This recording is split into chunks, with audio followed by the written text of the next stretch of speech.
مرنے کے بعد سب سے پہلے یہ نام ہی بدل جاتا ہے.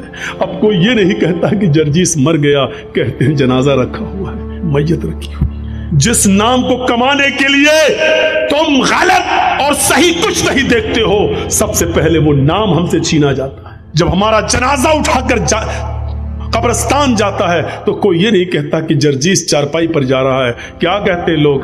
میت جا رہی ہے، جنازہ جا رہا ہے.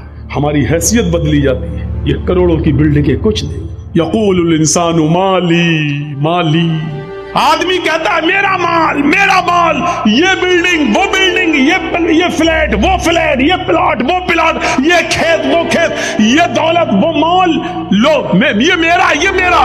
ارے انسان تو پاگل ہے، کچھ نہیں ہے تیرا. یہ تیرے ذہن کی ناقصی اور کمزوری ہے جو تو ان کو سب سمجھ رہا ہے اپنا. یہ تیرا نہیں ہے، تیرا وہ ہے جو تو نے کھا لیا. جو اب تک کھا چکا ہے وہ تیرا ہے، جو اب تک تو نے پہن کر پرانا کر دیا ہے وہ تیرا ہے، اور تیرا وہ ہے جو تو نے اللہ کی راہ میں خرچ کر کے صدقہ و خیرات اور زکات دے کر جو تو نے خرچ کر دیا ہے وہ تیرا ہے. یہ سب تیرا نہیں ہے. آج تیری آنکھ بند ہوئی، تیری اولاد لڑے گی، تیری اولاد لڑے گی. اتنا حصہ مجھے، آگے کا تو لے پیچھے کا ہم لیں، اندر کا تو لے باہر کا ہم لیں، روڈ کے کنارے کا فلیٹ ہم لیں گے، اندر گاؤں کے اندر کا تم لو. لڑیں گے لوگ. ہم نے اپنے باپ کی مرتے وقت خدمت کی ہے، تم نے کیا کیا ہے؟ تم کہتے ہو میرا میرا میرا، یہ کچھ تمہارا نہیں ہے. آئی یقول الانسان مالی مالی، انسان کہتا ہے یہ میرا مال یہ میرا مال یہ میرا مال. تیرا مال کچھ نہیں ہے. تو نے جو کھا لیا، کھا کر تو نے فنا کر دیا، کھا کر تو نے نکال دیا وہ تیرا. تو نے جو پہنا اور پہن کر جو پرانا کر دیا وہ تیرا. تو نے اللہ کی راہ میں جو صدقہ کیا، جو خیرات کیا ہے، اور اللہ کی یہاں جو تیرا قبول ہو گیا وہ تیرا. یہی تیرے کام آئے گا. دنیا میں جو کچھ ہے وہ تیرا نہیں ہے. یہ ہے ہماری حیثیت. 10 لاکھ کا سوٹ پہن لو، لیکن مرنے کے بعد ہمیں وہی 400-500 کا کفن ہی نصیب ہوگا. اور یاد رکھو، ہم صرف 2 گج زمین کے مالک ہیں بس. اور میں آپ کو پکا یقین دلاتا ہوں اس 2 گج زمین کے مالک آپ ایسے ہیں کہ آپ کے مرنے کے بعد بھی وہ 2 گج زمین آپ سے کوئی نہیں چھین سکتا ہے. بس جو مرنے کے بعد 2 گج زمین جو آپ کی ہے، جس میں آپ کو جانا وہی آپ کی ہے اور کچھ نہیں ہے. اس قبر کے اندھیرے کو یاد کرو، اس قبر کے کیڑے اور مکوڑوں کو یاد کرو. میرے پیارے ساتھیوں، ایک نوجوان جب یہ تصور کر لے کہ ہم شراب کی بوتل پی رہے ہیں، اس کا عذاب کتنا ہے، ہم جو جوا کھیل رہے ہیں اس کا عذاب کتنا ہے، کلیا چکی سڑکوں پر بکنے والی لاٹری اس کی پرچیاں ہم خرید رہے ہیں، اس کا عذاب کتنا ہے. اگر یہ تصور وہ اپنے دماغ میں کر لے کہ اس کا حساب ہمیں اللہ کے ہاں دینا ہوگا، تو میرے بھائیوں پھر اس کا دماغ کبھی ان چیزوں کے اندر نہیں لگے گا. آج ہم اس لیے دور ہیں ان تمام چیزوں سے کیونکہ جہنم کا خوف اور عذاب قبر کا ڈر نہیں ہے ہمیں اور ہمارے اور آپ کے اندر. اس لیے تصور کیجئے کہ بادشاہ نے کیا کہا تھا. پانی دیکھ رہا گر نہ جائے. اب وہ کہہ رہا بتاؤ کیسا لگا شہر؟ کہ تیرا برا ہو، تو نے شہر دیکھنے کے لائق ہی کہاں چھوڑا ہم کو. جو آدمی جہنم کے عذاب سے ڈر جائے اور اللہ کے عذاب کے بارے میں تصور کر لے، پھر وہ آدمی دنیا میں کیا رہ جاتا ہے؟ اس کو اچھی لگے گی. یہ دنیا بہت بوڑھی ہو چکی ہے میرے بھائیوں. سن لو، یہ بہت دنوں سے اللہ کے رسول کو تو گئے ہوئے 1400 سال ہوا ہے. نبی سے پہلے عیسیٰ اور نبی کے درمیان 500 سال کا فاصلہ، پھر عیسیٰ سے پہلے کوئی نبی، پھر ان کے درمیان فاصلہ، اور ایسے لیتے ہوئے چلے جاؤ حضرت آدم علیہ السلام تک. وہاں کے بعد سے اس دنیا کو سوچو اور سوچ کر غور کرو کہ یہ دنیا کتنی عمر رسیدہ ہو چکی ہے.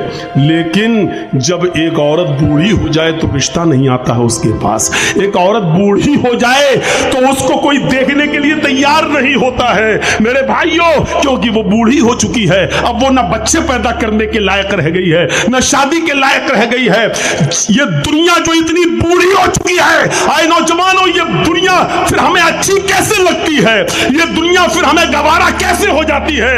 اس دنیا کو بوڑھا سمجھ کر ہم اس کو ریجیکٹ کیوں نہیں کر رہے ہیں یہ دنیا پرانی ہو چکی ہے، پھر ہم اس دنیا کے پیچھے کیوں پڑے ہوئے ہیں؟ اللہ کے نبی نے فرمایا ارتحلت الدنیا مدبرتن وارتحلت الآخرت مقبلتن، لوگو یہ دنیا پیٹھ دکھاتی جا رہی ہے، یہ تم سے منہ پھیرتی جا رہی ہے، والآخرت مقبلتن، اور آخرت تمہارے پاس آتی جا رہی ہے، آخرت تمہارے پاس آتی جا رہی ہے۔ یعنی آپ 40 سال کے تھے، آج 45 سال کے ہو گئے، دنیا نے تمہیں اتنی سال کے لیے پیٹ دکھا دی ہے، یعنی دنیا نے تمہیں چھوڑ دیا ہے، 45 سال تم دنیا سے دور ہو گئے ہو، والآخرت مقبلتن، اور آخرت قریب آ رہی ہے، یعنی تم آخرت کے اتنے قریب ہو گئے ہو، 5 سال کے بعد تم 50 سال کے ہو جاؤ گے، دنیا 50 سال تم سے دور ہو جائے گی اور آخرت تم سے اور قریب ہو جائے گی 5 سال۔ تو کیا کہا؟ ارتحلت الدنیا مدبرتن، دنیا پیٹ دکھا رہی ہے، دنیا تمہیں پیٹ دکھا کر پیچھے کی طرف بھاگ رہی ہے، تمہیں اکیلا چھوڑتی ہوئی جا رہی ہے، والآخرت مقبلتن، اور آخرت تمہارے قریب آتی جا رہی ہے، اور ان دونوں میں سے ہر ایک کی اولاد ہے، اور ان دونوں میں سے ہر ایک کی اولاد ہے، یعنی دنیا کے بھی بیٹے ہیں اور آخرت کے بھی بیٹے ہیں، دنیا کے بھی بیٹے ہیں اور آخرت کے بھی بیٹے ہیں۔ کونو ابناء الآخرہ ولا تکونو ابناء الدنیا، وہ لوگوں آخرت کی اولاد بنو، دنیا کی اولاد نہیں، لوگوں آخرت کے بیٹے بنو، دنیا کے بیٹے نہیں، لوگوں آخرت کی اولاد بنو، دنیا کی نہیں۔ یہ وہ دنیا ہے، وہ دنیا جس کا تم بیٹا بننا چاہے تو یہ باپ تمہیں چھوڑ دے گا، لیکن آخرت ایسا باپ ہے تمہارا جو تمہیں ہر حال میں لے کر رہے گا، لیکن وہاں اعمال چلیں گے، وہاں یہ نہیں دیکھا جائے گا کہ تم اوریجنل میں کس کے بیٹے تھے۔ یہی بات تو اللہ کے نبی جناب محمد رسول اللہ صلی اللہ علیہ وسلم نے کہی تھی، آئے میری بیٹی فاطمہ دنیا میں جو چاہے مجھ سے مانگ لے، دنیا میں جو چاہے مجھ سے لے لے، یا فاطمہ بنت محمد سلینی من مالی ما شئتی انی لا اغنی عنک من اللہ شیئا، آئے میری بیٹی دنیا میں جو چاہے مجھ سے لے لے، دنیا میں جو فرمائش کرنا چاہے میں پوری کر دوں گا، لیکن آخرت میں تیرے کوئی کام نہیں آؤں گا، ولا اغنی عنک من اللہ شیئا، قیامت کے دن میں تیرے کوئی کام نہیں آؤں گا۔ یہی تو ہے اللہ تبارک و تعالیٰ نے فرمایا اپنے اعمال کا ذخیرہ لے کر میرے پاس آنا، ورنہ قیامت کا دن ہوگا یوم یفر المرء من اخیہ وامہ وابیہ وصاحبتہ وبنیہ، قیامت کا دن ہوگا یوم یفر المرء من اخیہ، انسان اپنے بھائی کو دیکھ کر بھاگے گا، وامہ وابیہ، اپنی ماں کو دیکھ کر بھاگے گا، وابیہ، اور اپنے باپ کو دیکھ کر بھاگے گا، وصاحبتہ وبنیہ، اپنی بیوی کو دیکھ کر بھاگے گا، اپنی اولاد کو دیکھ کر بھاگے گا۔ ایک ایک نقشہ دیکھو، دنیا میں اگر آپ کے بھائی کو کوئی بھائی مار دے تو آپ اپنے بھائی کی موت کا بدلہ لینے کے لیے اپنی جان کو داؤں پہ لگا دیتے ہو کہ کمینے تو نے میرے بھائی کا مرڈر کیسے کیا۔ قیامت کا دن ہوگا، وہاں بھائی بھائی کے لیے کچھ نہیں سوچے گا، سوچے گا یہ میرا بھائی کہیں میرے سامنے نہ آ جائے اور کہیں مجھ سے ایک دو نیکی نہ مانگ بیٹھے۔ یوم یفر المرء من اخیہ، کہیں مجھ سے میرا یہ بھائی ایک نیکی کا سوال نہ کر بیٹھے، اس لیے بھائی سے بھائی بھاگے گا۔ یوم یفر المرء من اخیہ و امہ، وہ ماں جس کی تکلیف آپ برداشت نہیں کرتے ہو، تھوڑی سی کھانستی ہے تو آپ کو نیند نہیں آتی ہے اور آپ سرکاری ہاسپٹل میں یا پرائیویٹ ہاسپٹل میں اپنی ماں کا علاج کرانے کے لیے فوراً دوڑ پڑتے ہو۔ میرے بھائیو، قیامت کے دن آپ اپنی ماں کو دیکھ کر بھاگیں گے کہ مجھ سے میری ماں ایک نیکی نہ مانگ بیٹھے، وہ ابھی، اور اپنے باپ کو دیکھ کر بھاگو گے کہ مجھ سے یہ میرا باپ کہیں ایک نیکی نہ مانگ بیٹھے، ایک نیکی کہیں مجھ سے نہ مانگ بیٹھے۔ وصاحبتی وہ بنی، اور آپ کی وہ بیوی کی ایک رات بھی جس کو آپ اپنے سے جدا کرنا گوارا نہیں سمجھتے، اور وہ بیوی جس کی طرف آپ اتنا انہماک اور اتنے مشغول رہتے ہیں کہ آپ کی بیوی کو کوئی دوسرا دے کے تو آپ برداشت نہیں کرتے ہیں۔ میرے بھائیوں، تصور کرو کہ یہ بیوی ہمارے سامنے ہوگی قیامت کے دن، لیکن دیکھنے کی جرت نہ ہوگی، بلکہ